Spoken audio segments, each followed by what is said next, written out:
Mari kita berdoa sebelum kita mendengarkan firman Tuhan.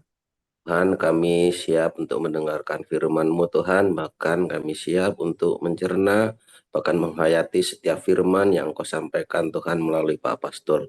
Biar Tuhan dalam kehidupan kami sehari-hari, kami bisa mempraktekkan setiap firman yang kami dapat.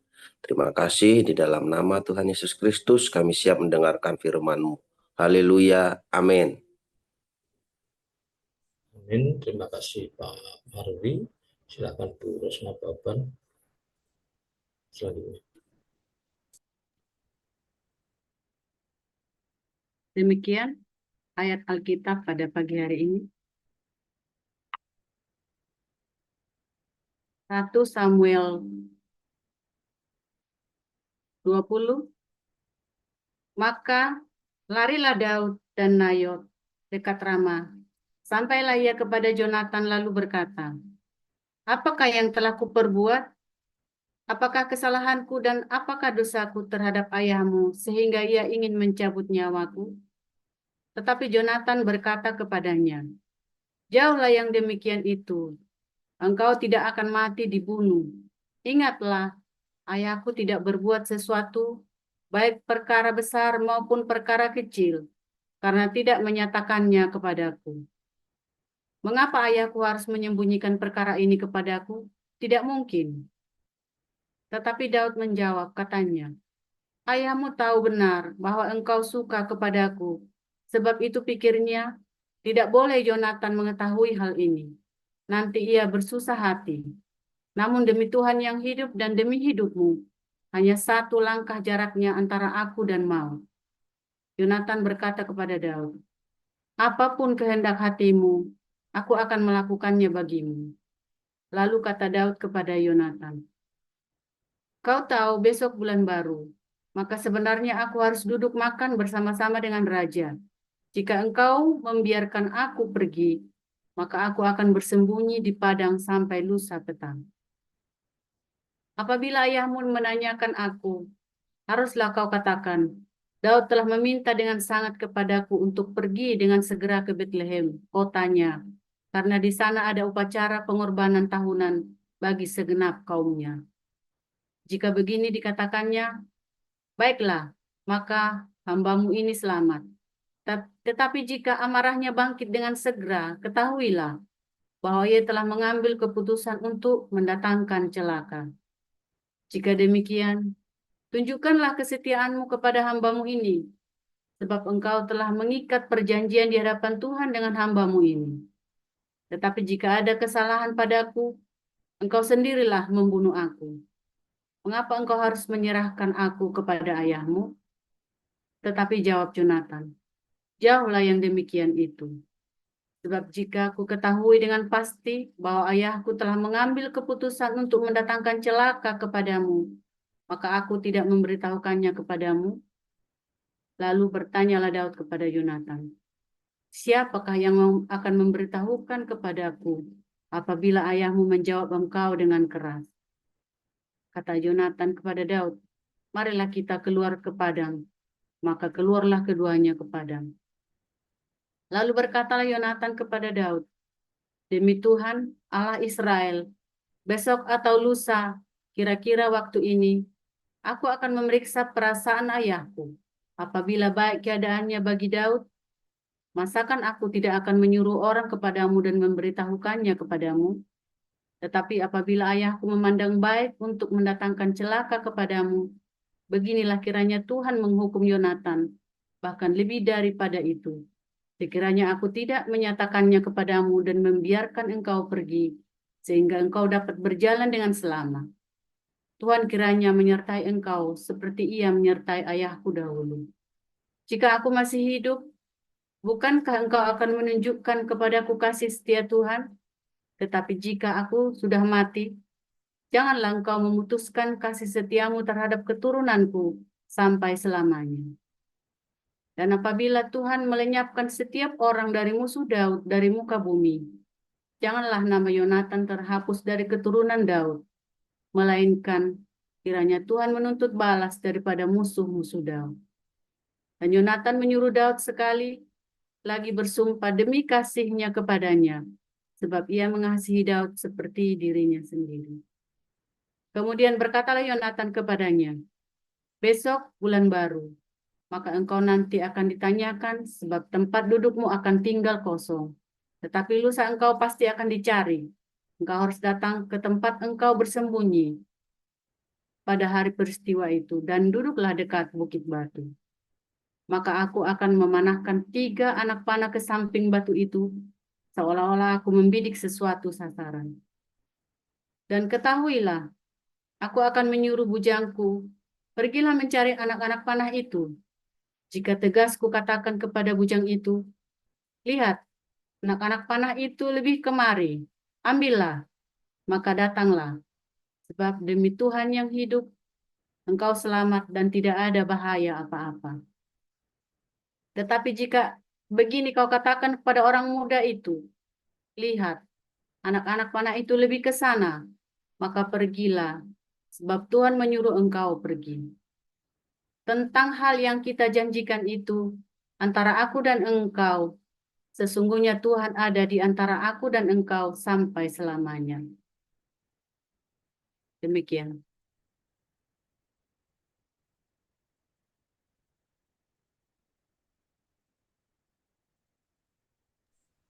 Silakan Pak Siliwan, lanjutkan. Siapa ya? 1 Samuel 20:24 ya. Firman Tuhan 1 Samuel 20:24. Sudah itu, bersembunyilah Daud di padang. Ketika bulan baru tiba, duduklah raja pada meja untuk makan. Raja duduk di tempatnya seperti biasa, di dekat dinding. Yonatan berhadapan dengan dia. Abner duduk di sisi Saul, tetapi tempat Daud tinggal kosong. Dan Saul tidak berkata apa-apa pada hari itu, sebab pikirannya, barangkali ada sesuatu yang terjadi kepadanya. Mungkin ia tidak tahir. Ya, tentu ia tidak tahir. Tetapi pada hari sesudah bulan baru itu, pada hari yang kedua, ketika tempat Daud masih tinggal kosong, bertanyalah Saul kepada Yonatan, anaknya, mengapa anak Isai tidak datang makan, baik kemarin maupun hari ini? Jawab Yonatan kepada Saul, Daud telah meminta dengan sangat kepadaku untuk pergi ke Betlehem. Katanya, biarkanlah aku pergi sebab ada upacara pengorbanan bagi kaum kami di kota, dan saudara-saudaraku sendirilah yang memanggil aku. Oleh sebab itu, jika engkau mengasihi ke aku, berilah izin kepadaku untuk menengok saudara-saudaraku. Itulah sebabnya ia tidak datang ke perjamuan raja. Lalu bangkitlah amarah Saul kepada Yonatan, katanya kepadanya, anak sunda yang kurang ajar, bukankah aku tahu bahwa engkau telah memilih pihak anak Isai, dan itu noda bagi kau sendiri dan bagi perut ibumu. Sebab sesungguhnya selama anak Isai itu hidup di muka bumi, engkau dan kerajaanmu tidak akan kokoh. Dan sekarang suruhlah orang memanggil dan membawa dia kepadaku, sebab ia harus mati. Tetapi Yonatan menjawab Saul, ayahnya itu, katanya kepadanya, mengapa ia harus dibunuh? Apa yang dilakukannya?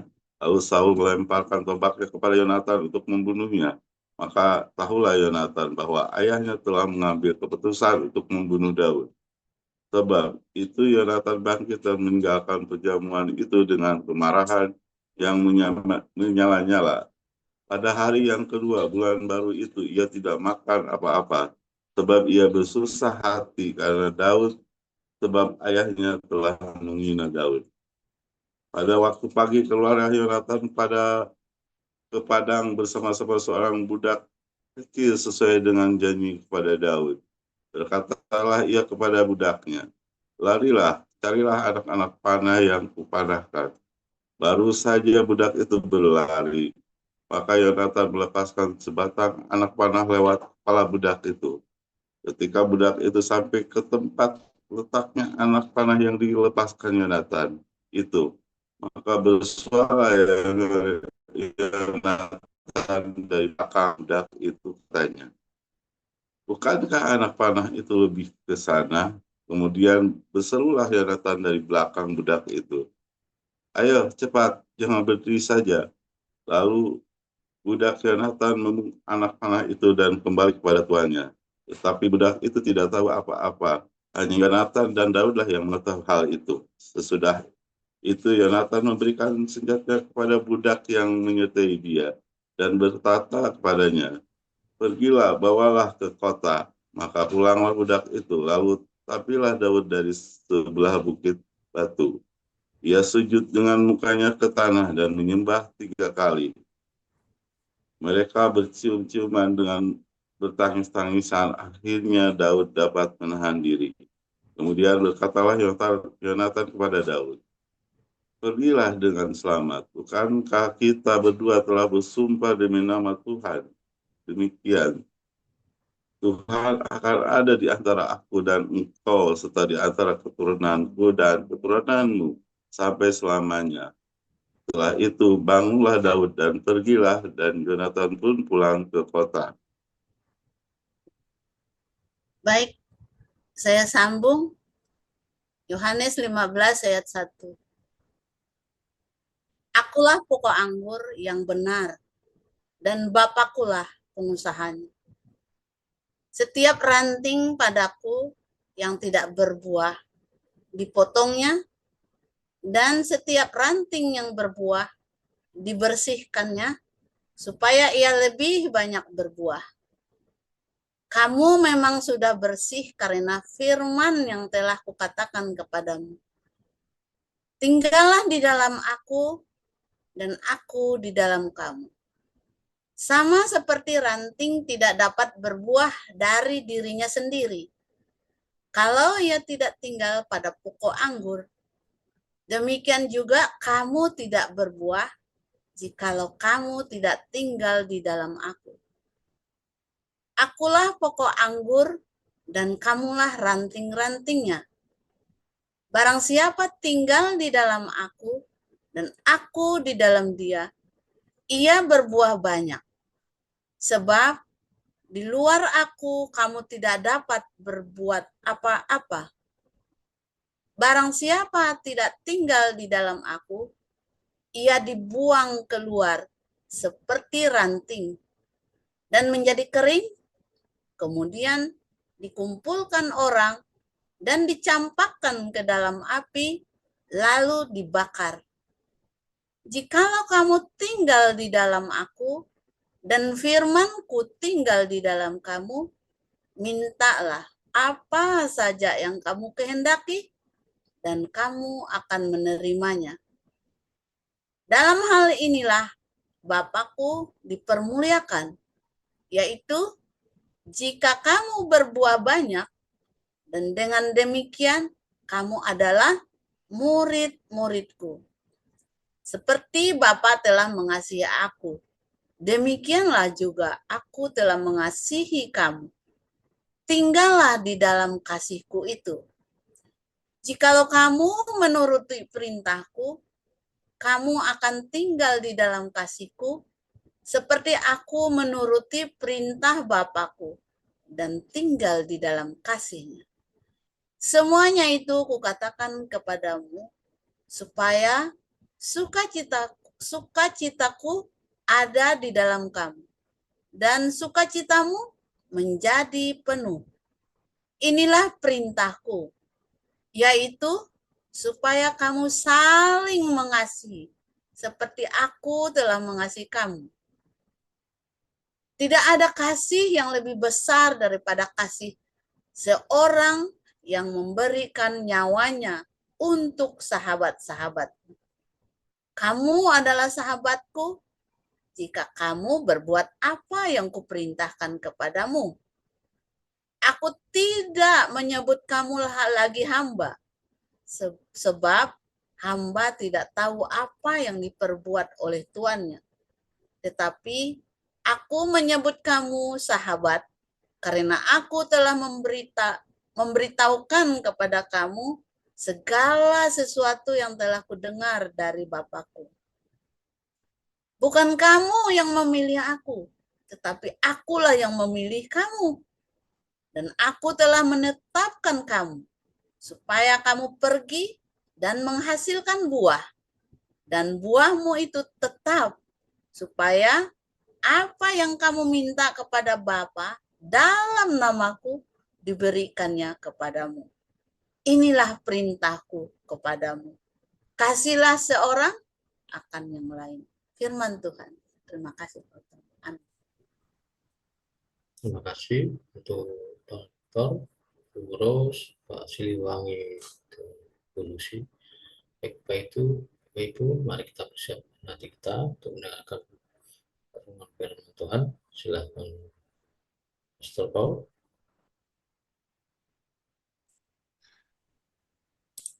Haleluya, firman Tuhan selalu baru setiap hari ketika kita menantikan Tuhan dengan penuh cinta, dengan penuh pengharapan, pun setia, terus berbuat baik, saudara ya. Terus berbuat baik, jangan pernah berhenti berbuat baik.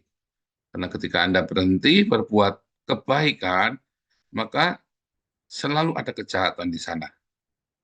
Jadi tidak ada kata, ya aku tak biasa-biasa saja. Tidak mungkin, saudara, mustahil. Ya, kalau Anda tidak dibawa di dalam kasih karunia, maka Anda di luar kasih karunia.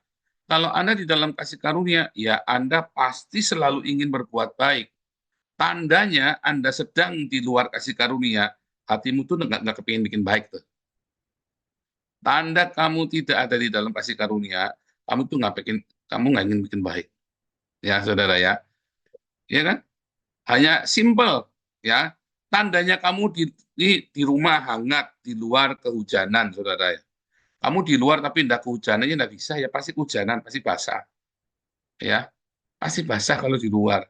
Kalau di dalamnya pasti hangat. Tandanya kamu lagi kehujanan, aku udah lagi di luar, lagi di dalam ya. Ya kamu kehujanan apa enggak? Itu aja kan. Kalau kamu udah kehujanan, berarti kamu lagi di dalam, kamu dalam kehangatan. Kamu kedinginan di dalam, kedinginan aneh, saudara.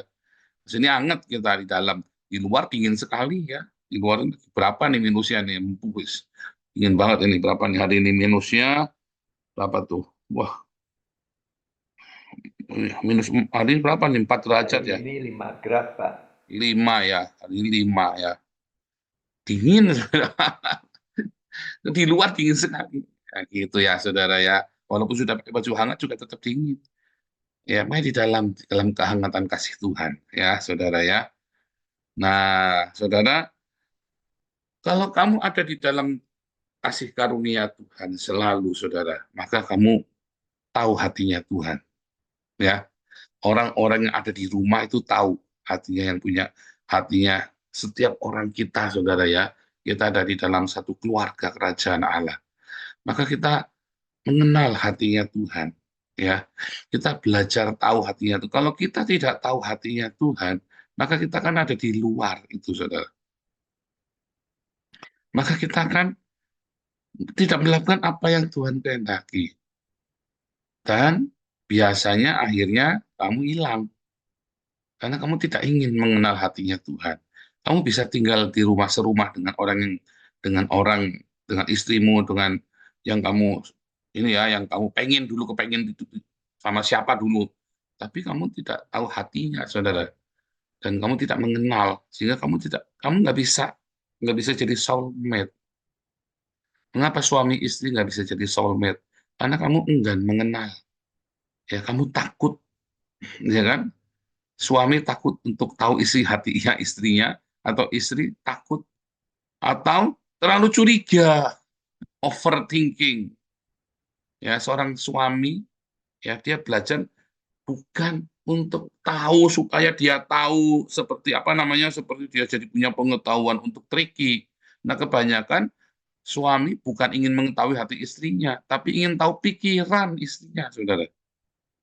Ya kan? Sehingga kamu bisa bohongin istrimu kan? Kalau kamu ingin tahu hati istrimu, maka kamu ingin menyenangkan, ingin membahagiakan.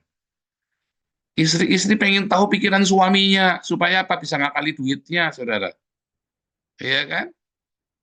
naruh itu tabungannya di mana, ya. Selingkuhannya dulu namanya siapa, ya kan? Kamu kan pengen tahu pikiran suamimu kan, kepo. Tapi kalau kamu tahu hati suamimu, kamu akan menyayangi suamimu. Itu masalahnya, saudara. Saudara, Tuhan Yesus dan kita adalah kekasih jiwa, saudara. Soulmate, ya, soulmate. Juga sama, saudara. Kalau kamu pengen, ya, teologi kemakmuran itu adalah orang yang pengen ngakali Tuhan. Teologi kemakmuran, ya, nyumbang 10.000 dapat kali 100 kali lipat, 200 kali lipat, 300 kali lipat. Itu teologi kemakmuran. Kamu pengen tahu cara ngakali Tuhan. Kamu bisa hidup enak dengan ngakali Tuhan. Bagaimana kamu tetap berbuat dosa, ya. Ya dulu pernah ada hamba Tuhan, ya, khotbah di sini, dia bilang, oh kamu enggak ngampuni, nggak apa-apa, Tuhan tetap ngampuni kamu, saudara. Karena kan Tuhan maha pengampun, ya kan? Kalau Tuhan tidak ngampuni kamu, berarti dia tidak maha pengampun. Loh, sebentar, saudara. Tuhan itu tetap ngampuni kamu. Masalahnya kamu memilih untuk tidak menerima pengampunan Tuhan. Nah, itu. Orang kalau mau ngakali Tuhan ya kayak gitu, saudara. Dia ngakali, cari anaknya, aku enggak ngampuni, enggak apa-apa. Kan Tuhan ngampuni aku. Masalahnya, kalau kamu tidak ngampuni, berarti kamu tidak punya pengampunan dari Tuhan. Nah, itu loh, saudara. Masalahnya, kalau kamu tidak bersedekah, tandanya kamu tidak punya cintanya Tuhan di dalam hatimu. Makanya kamu pelit. Itu loh. Mengapa kamu suami istri nggak saling curiga mencurigai, berusaha nebak pikirannya, karena kamu bukan soulmate. Kalau kamu soulmate, kamu tidak ingin saling menebak pikiran.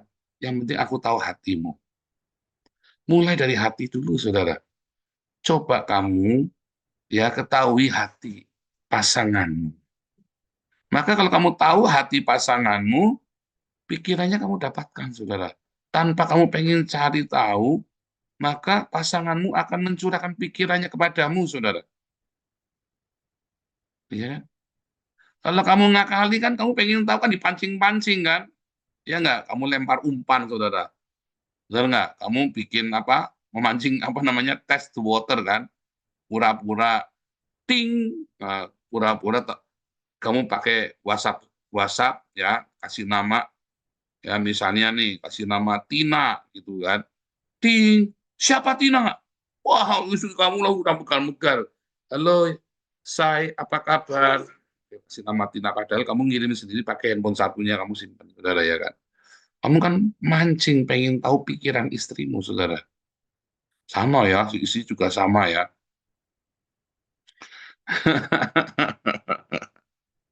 Ting, itu, saudara, ya. Halo, Say, sama. Aduh, akhirnya kamu ruwet beneran, nggak ada jalan keluarnya. Dimulai dari tadi kamu pengen mancing test the water, saudara. Nggak taunya waternya bukan, nggak bisa dites, saudara. Langsung nyamber. Ya, saudara, ya. Jangan, ya. Kamu pahami hati, bukan pikiran. Kamu nggak usah cari tahu. Tapi kalau hati istrimu, ya hati suamimu. Kemarin ada satu rumus, salah satu rahasia, ya, di mana hartamu berada, di situ hatimu ada. Nah, gue, nah, lagi ya Pak, di mana hartamu berada. Jadi kalau supaya suamiku hatinya sama aku, ya rampok semua Pak tabungannya Pak, aku yang pegang Pak, supaya hatinya selalu ada padaku Pak. Mampus dah itu, saudara. Itu saya nggak mau jawab, saudara, ya. Ikut kelas apostolik aja. Tapi hari ini kita mau belajar, ya, bagaimana kita jadi soulmate-nya Tuhan, saudara. Tiap hari kamu ingin tahu apa hatinya Tuhan, bukan cara ngakali Tuhan, bukan bagaimana kamu ngakali Tuhan, ya, tapi bagaimana kamu tahu hatinya Tuhan, hati yang penuh cinta itu, saudara. Bukan ngakali Tuhan bagaimana supaya kamu bisa hidup berdosa tapi tetap diberkati.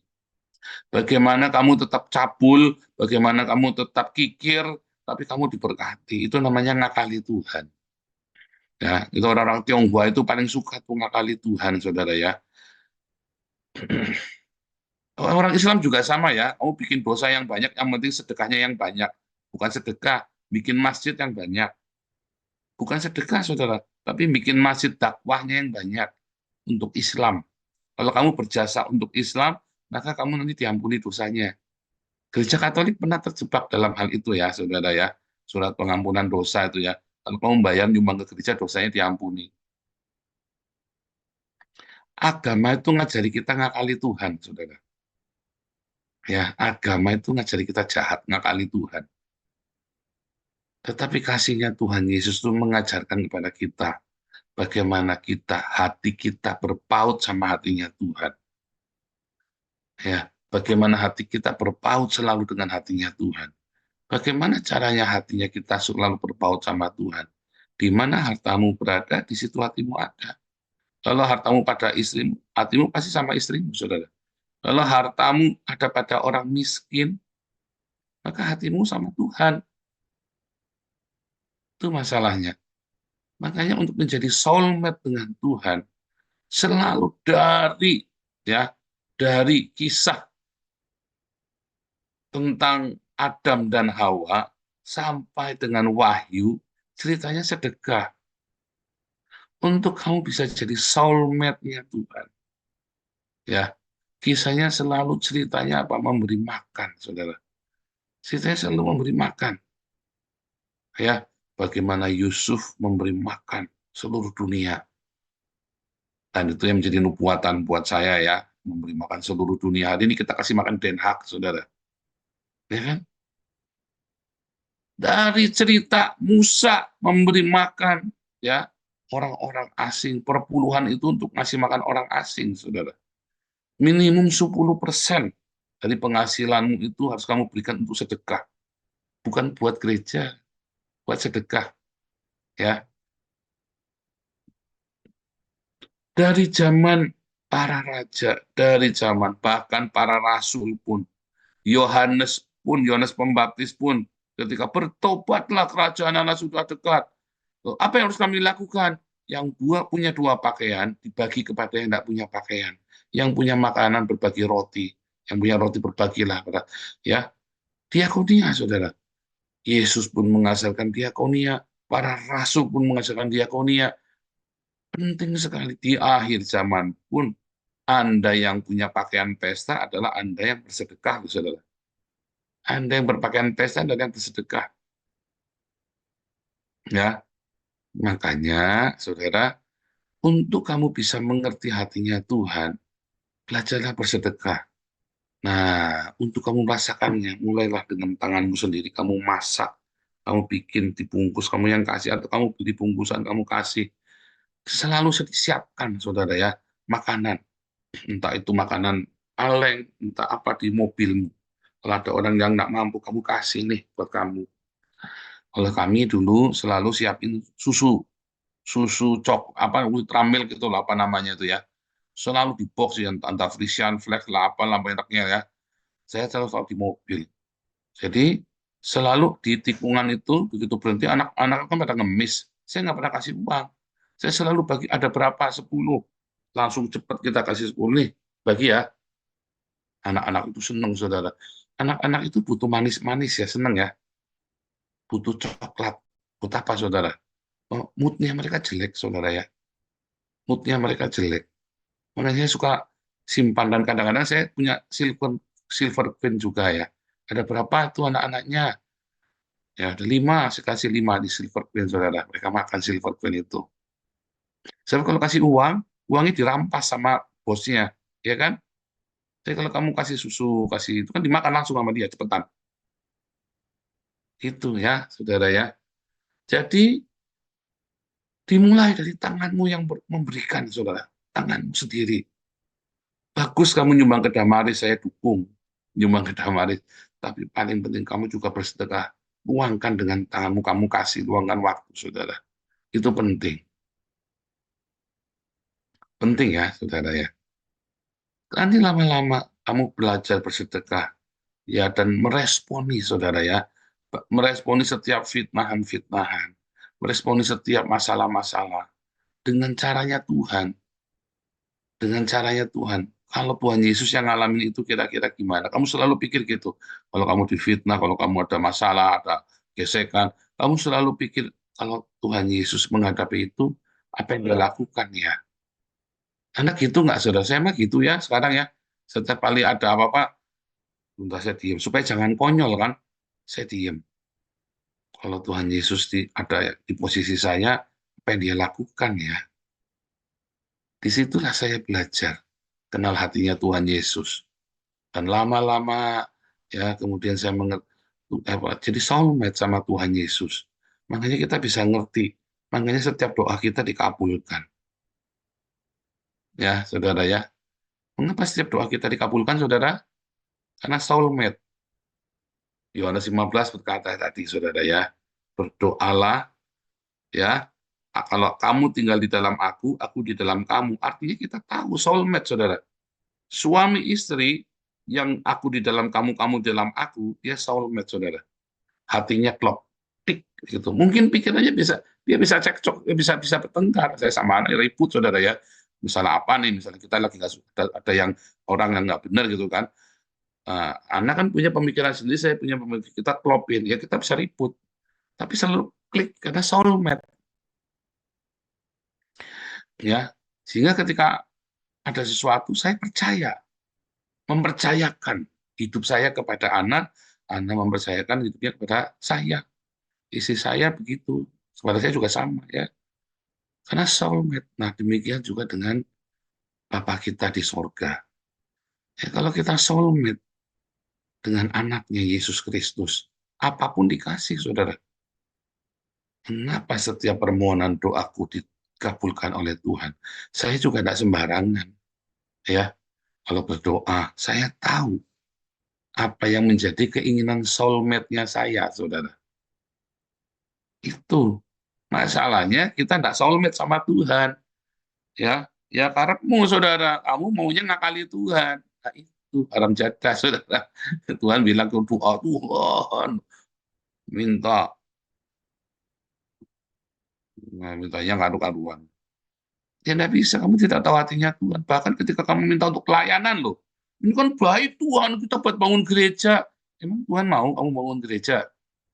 Ini kan baik Tuhan buat, belum tentu loh. Belum tentu bangun gereja itu baik, belum tentu salah juga. Belum tentu baik. Tapi kalau kamu soulmate sama Tuhan, kamu tahu bahkan jangankan buat bangun gereja, saudara. Tuhan butuh uang nih, buat kuliah Tuhan. Tuhan capek nih Tuhan, saya diputer-puter, orang janji mau jemput saya, nggak dijemput-jemput, semuanya pada janji manis, saya udah bawa orang 5 orang, ini nganggur semua nih, nggak jadi ke gereja. Tuhan tahu, Tuhan kirim mobil. Kayak saya ya, saya sering di Pong gitu ya dulu ya, kita udah pelayanan, ditinggal pergi saudara, kita udah siap-siap semuanya, oh kita nggak bisa lagi ya, karena saya ada acara ini, acara itu. Akhirnya saya berdoa sama Tuhan, kalau punya mobil sendiri, enak nih Tuhan, saya nggak usah tergantung sama orang lain. Dikasih tuh, kasih uang 15.000 beli mobil saya, saudara. Dikasih uang sama pemerintah Belanda.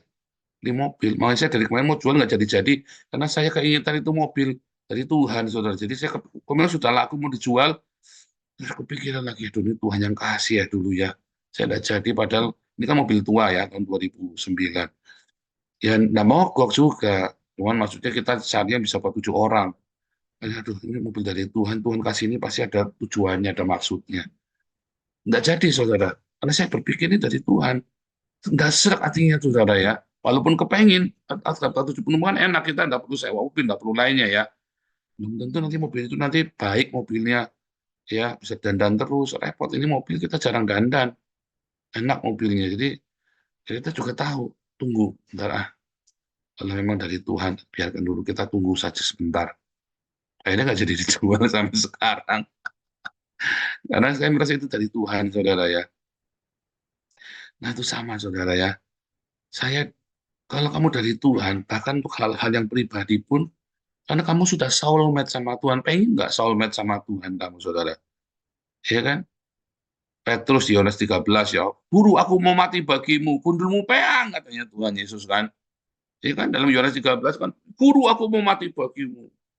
Gundurmu peang, katanya Tuhan Yesus. Tapi Yesus menjelaskan dalam Yohanes 15, seorang sahabat memberikan nyawanya. Nah, kalau Anda sudah soulmate, Anda nggak usah mikir nanti mati bagi Tuhan segala macam, nggak usah sumbat. Ketika kamu soulmate dengan Tuhan Yesus, apapun kamu taruhkan, saudara, tanpa kamu sadar, kamu nggak usah mengarang-arang. Kamu sekarang carinya adalah cari soulmate dengan Tuhan. Bagaimana aku bisa soulmate, jadi kekasih jiwa dengan Tuhan Yesus. Itu yang paling penting. Dimulailah dengan sedekah, mulai dengan pengampunan, mulai dengan apa? Bagaimana meresponi. Kamu pikir, kalau Tuhan Yesus yang menghadapi, ngapain ya dia ya? Karena aku bukan Tuhan Yesus, ya berarti kamu bukan soulmate-nya Tuhan Yesus. Ya kan? Oh, kan Tuhan Yesus, katanya si siapa itu? Ah, yang Angelina Sondak. Aku bukan Tuhan Yesus yang berkorban bagi semua orang. Karena dia bukan soulmate-nya Tuhan Yesus, saudara. Kalau saya soulmate-nya Tuhan Yesus, sehingga apa dalam pemikiran dan hati saya, kalau Tuhan Yesus yang alami sendiri, apa yang dia lakukan ya? Ya, kata Tuhan Yesus, hendaklah kamu sempurna, sama seperti Bapamu sempurna. Aku ini kan manusia biasa, makanya kamu bukan soulmate-nya Tuhan Yesus. Hendaklah kamu sempurna sama Bapamu sempurna. Tuhan Yesus memberkati ya.